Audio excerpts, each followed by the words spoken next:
Domitille Casarotto, vous êtes là pour un rassemblement contre les lois qui se préparent sur la PMA et la GPA. Qu'est-ce qui fait que vous, une jeune étudiante, vous êtes mobilisée?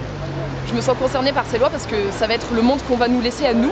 Et c'est nous qui ensuite allons devoir gérer les problèmes qui vont être causés par ces lois. Donc les problèmes d'enfants qui seront déstabilisés parce qu'ils n'auront pas eu un père et une mère, ce qui est nécessaire à leur développement. Tous leurs problèmes psychologiques, leurs problèmes d'éducation que ça implique. Et puis aussi ce monde de marchandisation de l'être humain que va impliquer la GPA. Eh bien, c'est nous qui allons devoir gérer tout ça. Et moi, j'ai pas envie d'avoir cette charge. Et j'ai pas envie aussi de me dire que j'ai su ce qui se passait et je me suis pas battue alors que c'était contre mes opinions.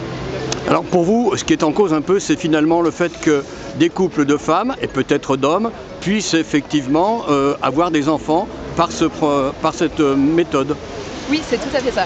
Je trouve que c'est mauvais pour l'enfant parce que c'est pas dans son développement, il a besoin en fait de son père et de sa mère parce que les deux sont complémentaires.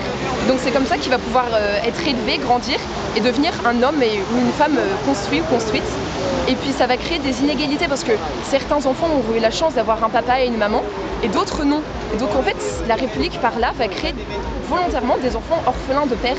Et quand on discute avec des enfants qui n'ont pas eu de père, personne ne vous dira que c'était une belle chose. Donc il n'y a pas de raison de créer ça volontairement. Alors, ma dernière question, les manifestations, les mobilisations organisées par la Manif pour tous, ça date d'il y a plusieurs années. Aujourd'hui, les textes reviennent devant le Parlement. Vous pensez que vous pouvez avoir gain de cause vis-à-vis du président de la République ? Alors rien n'est joué, tout est encore possible. Après, on ne sait pas, on ne peut jamais prévoir.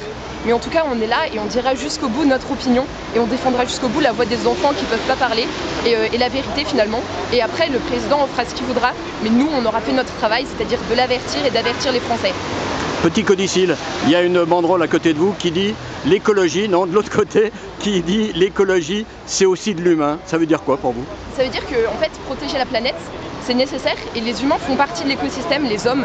Et donc bricoler les humains, par exemple en fabriquant des bébés prouvettes pour deux femmes par exemple, en important des gamètes, en faisant un trafic de gamètes, ça c'est pas écologique. Et puis dans la PMA, il faut conserver des embryons qui sont congelés, c'est pas du tout écologique non plus. Donc protéger les dauphins mais aussi les autres humains.